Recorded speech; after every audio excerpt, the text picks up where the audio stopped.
3. Consciousness, structure versus function.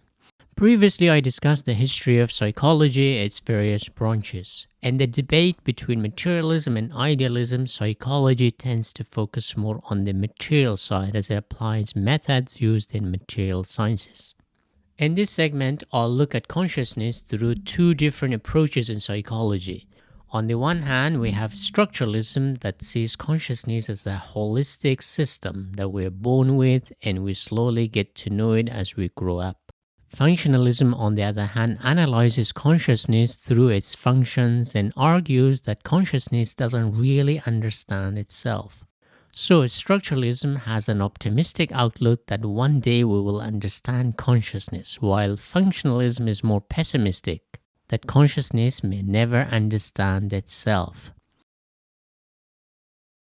Consciousness in Latin means knowing with, so it has a social or interpersonal and even moral connotation, somewhat similar to the word common sense. In a literal sense, it's a tool for knowing others. But of course, today we think of consciousness being more individual, generally referring to our awareness of the world, ourselves, our intentions, emotions, and sensory experiences.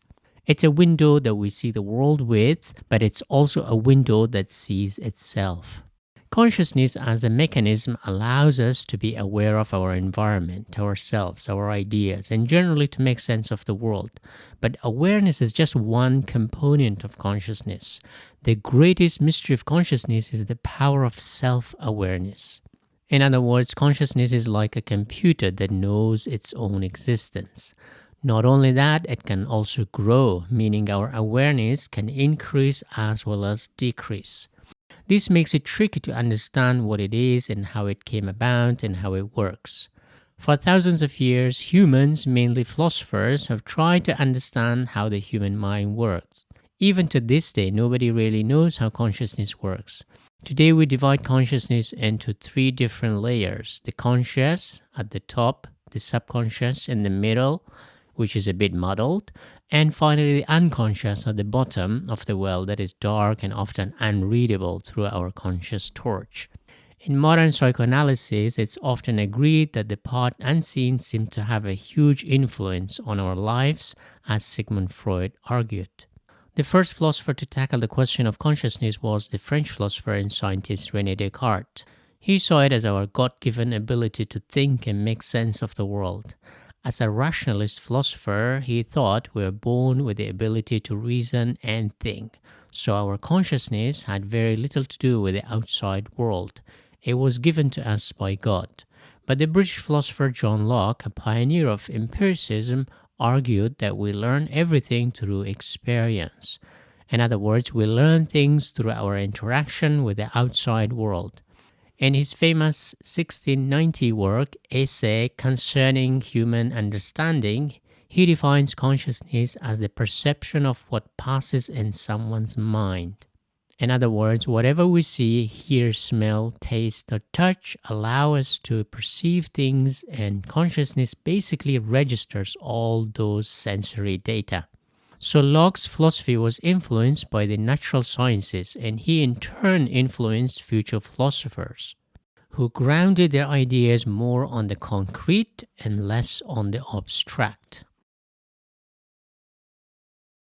Johan Frederick Herbert, who lived between 1776 and 1841, was a German philosopher. He was interested in how our conscious mind worked. He was curious, since we get so many ideas on a daily basis and we're bombarded with sensory information overload, yet our mind seems to sort things out pretty well to keep us less confused about the world. How does the mind do it? He used magnetism as an analogy for how the conscious mind works. Consciousness, he argued, works in reverse, meaning the opposite repels while the same attracts. When similar ideas or patterns come together, they form a bigger or complex idea and concept. But when two contradictory ideas come to mind, they battle it out. The losing idea is not destroyed, but it falls down into a darker part of consciousness or a storage space, which we call the unconscious. They remain there until Sigmund Freud comes along to tell us what happens next. Those ideas in the subconscious do appear from time to haunt us, terrify us, and even pleasantly surprise us, for example, in the works of Marcel Proust, In Search of Lost Time. So consciousness for Herbert was a well-developed sorting system like one used in post offices. Our senses send information to our mind and our conscious mind sorts things out. It keeps the useful information at ready and not useful information is sent down to the unconscious storage space as clutter. To sum up, Herbert was the first philosopher psychologist to tackle how our conscious mind deals with sensory information, and he was also the first to identify two levels of consciousness, the conscious and the unconscious, which influenced future psychologists such as Freud. So he was a pioneer of a psychological approach called structuralism, who asked how consciousness worked. In other words, he saw consciousness as a sorting structure, like post office with different rooms. Wilhelm Wundt, born in 1832 and died in 1920, is generally considered the true pioneer of psychology because he founded the first psychology lab at the University of Leipzig in 1879. Interestingly, his father was a Lutheran minister, just like the philosopher Friedrich Nietzsche, who lived around the same time as him. Wundt, influenced by Darwin, believed that all living organisms, including animals and plants, had consciousness. In fact, he saw life itself as a mental process. It's important to point out that in Germany, the greatest philosophers like Kant, Hegel, Schopenhauer, and others believed in the primacy of idea over matter. The mental side of life was far more important than the physical side. The German school of idealism and philosophy has been immensely popular, not only in Germany but throughout the world. So Wundt also subscribed to the idea that life from the very beginning was mental as well as physical. So he believed that the true purpose of psychology was to describe consciousness. To prove his hypothesis, Wundt didn't sit in his chair. He got his hands dirty by dissecting frogs like a true scientist. Just as Aristotle turned philosophy into an empirical science, Wundt made philosophy into an experimental psychology. But the biggest challenge for any psychological experiment was that consciousness is not simply an external phenomena like in physics or biology. It's mostly internal. But this didn't deter Wundt. Wundt saw consciousness as a structure or a machine that can be broken down into smaller parts that can be studied. German science tends to be more analytical, breaking things down to its smaller parts or elements that each can be analyzed separately. He found subjects, real people, and showed them a beam of light. He measured the light's color, intensity, and duration. He then observed their reaction, either voluntary or involuntary. On top of that, he also asked the participants to describe the sensations they felt. He was thorough in his job, just like a true stereotypical German. He concluded that our consciousness is born out of our sensation, depending on the quality, intensity, and the type of feeling it triggers. For example, a smell triggers a certain sensation depending on its quality of good or bad, intensity, strong or weak, and feeling, pleasant or unpleasant. Wundt put consciousness into three categories: representation, willing, and feeling. Representation simply means perception of visible images or intuitive imagination of memory of a particular thing, or even illusion, as Arthur Schopenhauer argued a few decades earlier.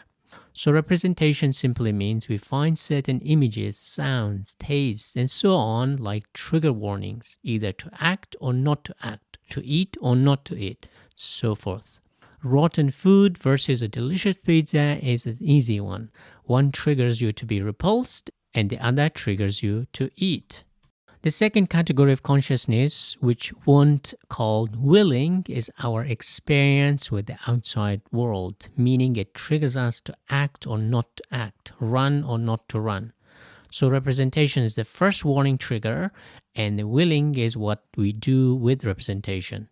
The third category is feeling. So once we perceive something through representation, then we act as in willing, and finally how we feel after the fact. This is similar to Schopenhauer's theory of the world as will and representation, which I covered in my philosophy course.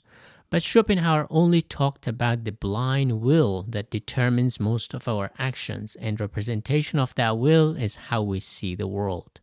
Wundt also conceded that the willing part was difficult to study as it is deeply internal. It is somewhat similar to intention, so it is always tricky to know the true intention of someone. You can study consciousness as a representation by providing the participant with images, sounds, smell, and so forth, which trigger certain acts or wills, either voluntary or involuntary. While the willing part is difficult to analyze, he asked the participants to describe how they felt. So Wundt concluded that the two categories of consciousness that can be studied are representation and feeling. The willing category, however, is difficult to study as it happens internally inside the person. Wundt conceded while consciousness was purely sensation-based, cultural aspects such as religion as well as language also played a role in shaping it. In other words, consciousness was developed through our interaction with the physical world, but our culture or nurture side of life also plays a crucial role in shaping our consciousness. So to sum up, Wundt pioneered experimental psychology by tackling the biggest elephant in the room, consciousness. He concluded that consciousness and life go hand in hand. Consciousness has three categories: representation, which is our intuitive perception of reality; willingness, which is an internal trigger that pushes us whether to act or not to act; and finally feeling, which is how we feel after the act or inaction. In other words, the process of consciousness goes like this: we sense something, we act, and then we feel. In 1959, Charles Darwin published his famous book on the origin of species, in which he argued that humans have evolved from other animals through what he called the process of natural selection. Not only he revolutionized biology, its influence on philosophy was immense. It paved the way for philosophy to become more evidence-based, so a new discipline was born. Psychology came out to make philosophy of the mind a scientific endeavor. Around the same time as Wundt in Germany, there was an American philosopher-psychologist who saw consciousness somewhat differently. Not as a structure, but more like a stream with a specific functionality. Wundt belonged to the structuralist school of psychology that studied or understood the mind as a structure that could be broken down into smaller parts. American psychologists, however, favored a more Darwinian approach, which is called functionalism, which is related to evolutionary biology. According to Darwinian approach, species live and die based on how they adapt to the environment. In other words, in psychology, the mind or consciousness is an adaptive mechanism, not some solid structure that was bestowed upon us from God or somewhere else that can be broken down into smaller pieces. So one has to study it as a whole, not analyze its parts. William James Born in 1842, died in 1910, was an American philosopher, psychologist, and artist. His brother Henry James was a great novelist. William James was the pioneer of psychology in the United States. While Wundt saw consciousness as somewhat a solid structure that can be broken down and analyzed separately, James followed in the footsteps of Charles Darwin and his evolutionary biology. As I discussed, Wundt asked what consciousness was, while James asked what it did or how it functioned. He asked a very specific question: how does our consciousness tackle the problem of sensory overload? At any given moment, our consciousness is overloaded with sensory information. It's like a river or a waterfall gushing with information. He used river as a good metaphor for consciousness, which also became a literary style, particularly in the works of James Joyce, Virginia Woolf, and others, in which they wrote about characters who, instead of carefully formulating and articulating ideas, express their inner thoughts in monologues just like a stream that runs without stop.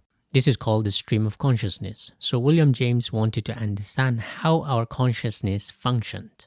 James saw it as a process like evolution, not an outcome or solid foundation. For him, consciousness was more fluid than solid. When you see consciousness as a non-stop stream, it becomes highly tricky to define it. You need to plug the flow to really understand it. But the real question is that despite the overflow of information, our mind seems to function pretty well and we don't get overwhelmed most of the time. There has to be a mechanism by which our mind copes with the non-stop stream of consciousness. James, just like Herbert, understood that the mind must categorize or combine ideas and information to make it easy for us. Just as farmers use channels and furrows to control river water for irrigation, our mind also must have a mechanism by which it controls the overflow of information. To understand William James, let's go back to the German giant Immanuel Kant. The German philosopher argued that the human mind imposes a structure to the outside world. We are not passive receivers of information from outside, but an active participant in imposing structure to the outside world. James argued that the river that runs inside our mind is not a constant river, but it sometimes pauses to take a break to reflect. This reflective moment allows us to assess things. If you stand under a waterfall, soon you will be overwhelmed by the amount of water and make it hard to breathe. But if you have a switch like a shower, you have time to breathe and reflect. This allows our mind to sort things out and categorize things so we make sense of the world. James also argued that consciousness doesn't have a specific course or bed. Instead, it shifts from part to part. So I would say for William James, consciousness is more like a cascade than a stream. Instead of flowing smoothly, information often jumps and falls. So each person is a different cascade through which our conscious ideas flow and move about. William James also developed a theory of emotion with a fellow psychologist named Lang. They argued that emotions are tied with actions. In other words, certain actions trigger emotions. For example, when you see a wild animal, before you feel fear, you start to flee. The feeling of fear only comes after you become aware that you are running. In other words, your feeling of fear develops through the perception of the act of running, which also raises your heartbeat, sweating, and so forth. So, fear results from your awareness of an action. Another example is you are only happy when you know you're smiling. This is somewhat counterintuitive because we think our happiness makes us smile or our fear makes us run. James and Lang argued that when it comes to the consciousness of emotions, we act and then become aware of emotions. In other words, we are not conscious of our emotions unless we see something change, for instance, a smile or a frown.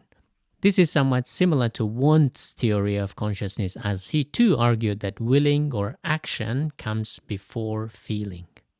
But what's the difference between feelings and emotions? To understand this, let's talk about a Dutch psychologist who made the distinction quite clear. Nico Freida, who lived between 1927 and 2015, was a Dutch psychologist, made a distinction between emotions and feelings. Emotions are unconscious, therefore we have no control over them. For example, fear, joy, anger, sadness, disgust, and shame.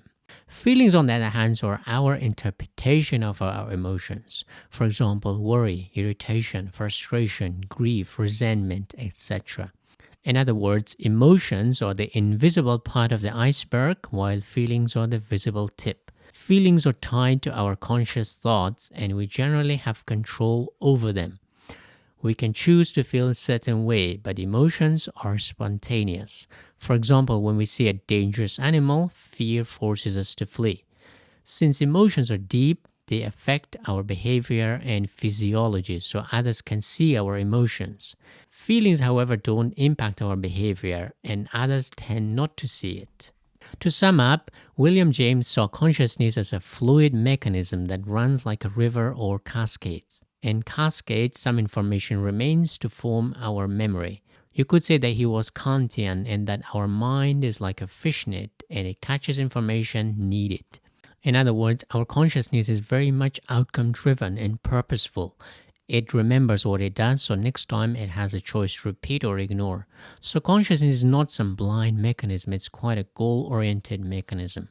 Since consciousness is closely tied to memory, to really understand human memory, let's go back to 19th century Germany. Hermann Ebbinghaus, who lived between 1850 and 1909, was a German psychologist who studied memory. To work out how it worked, he tested his own memory by trying to remember two lists of works. One, a list of meaningful words, and then a list of 2,300 nonsense syllables, each 3-letter long. He would look at the list for a second or two and then pause for 15 seconds. He repeated this process a few times until he could remember them.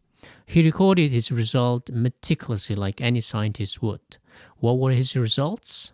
He found 3 interesting results. First, he realized that he could remember meaningful words significantly better than nonsensical words. So meaning is closely tied to memory. Second, he also noticed that the longer he spent memorizing something, the faster he could recite them. So the more time you spend remembering something, the better your memory is. And third, he also understood that the interval between seeing the words and reciting them also affected his memory. In other words, the longer he waited to recall, the harder it was. So as time passes, our memory loses most of the information. So he concluded that the contents, meaning, and duration of exposure and the length of the interval between exposure and recall affected his ability to remember. So our memory best retains information that is meaningful to us the more time spent memorizing them, and finally the quicker we are asked to recall them. In other words, our memory is goal-driven and time-efficient. This is no surprise, as we all know, revision before an exam actually works, and a week after exam, we tend to forget most of it. But what happens to the information we do not retain? And in the late 19th century, a group of psychologists realized that below the conscious memory lies a whole different world, a gray subconscious or dark unconscious world where we keep some dark memories. We know that what we forget doesn't go away. It goes somewhere in our deeper subconscious that later comes to haunt us. In the late 19th century, hysteria was a huge phenomenon in Europe, mostly among women, but also affected men, especially soldiers, today known as PTSD or post-traumatic stress disorder.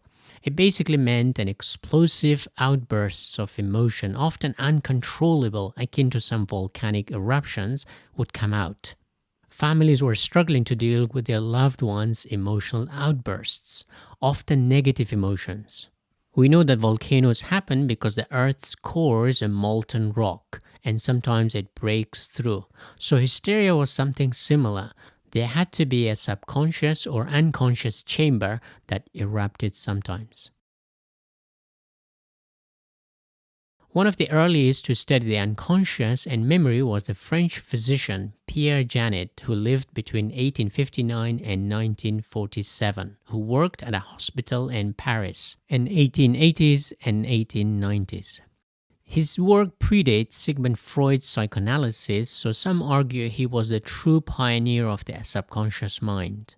He observed trauma among his patients who were terrorized by some past traumatic experiences. In other words, there was no terror in the present life, but it was inside the subconscious mind. So some past memories were haunting these people. He called this phenomena disassociation. What does it mean?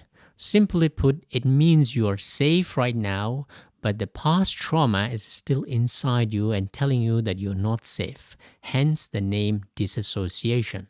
For Janet, this trauma that caused disassociation might or might not have happened to the person. If someone experiences a traumatic experience during their childhood, which they may have forgotten, it doesn't go away, but merely sits in the subconscious, and when triggered by something else, they resurface. But he also said the experience of dissociation could also happen to people without past trauma, because some people are more predisposed to feel that way. This perhaps hints at the Jungian collective unconscious and that we inherit some traumas from our past ancestors.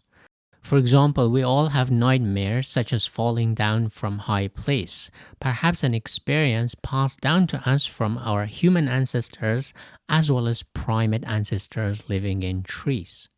Most people have nightmares while asleep, but those suffering from hysteria experience those nightmares during their waking hours. Sigmund Freud read Janet's book. While rejecting some of his ideas, he was immensely influenced by him. In the next section, I'll discuss Freud and Jung.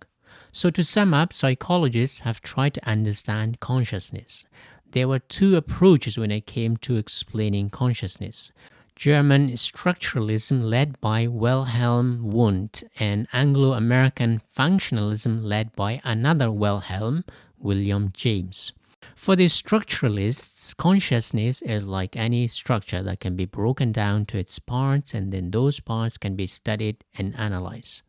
Wundt broke down consciousness into three parts: representation, willing, and feeling, just like a house made up of exteriors, interiors, and temperature regulation. So to put it crudely, structuralism sees consciousness as structure built by someone, i.e. God or someone else. If you see a machine or a house, your immediate reaction is that someone must have created it. So that's the structuralist view. But if you see a river, your immediate thought is not a creator, but rather you see it as an organic process, which is a functionalist view. Functionalists see consciousness as an adaptive mechanism that has evolved and it functions the way it does because it has evolved to solve problems of existence. It's more fluid rather than a solid structure. Consciousness changes and adapts in response to its environment. While functionalism has more Anglo-Saxon roots thanks to Charles Darwin's influence, structuralist school of psychology has more German roots due to its influence of German idealist philosophers such as Kant, Hegel, and Schopenhauer. Anglo-Saxon philosophy has traditionally prioritized pragmatism, while the philosophy of the continental Europe prioritized ideas. I should also mention that in Russian-speaking world, another school of psychology was more prevalent, which took a more physiological approach to the study of consciousness. So the Russians mostly focused on the brain studies and how consciousness and the brain are connected. This is partly due to communism prioritizing materialism.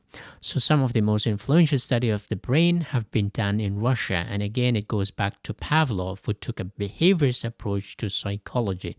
In the next segment, I'll focus on behaviorism and discuss the old debate between nature and nurture. How much of our behavior is determined by the outside condition or the environment we live in?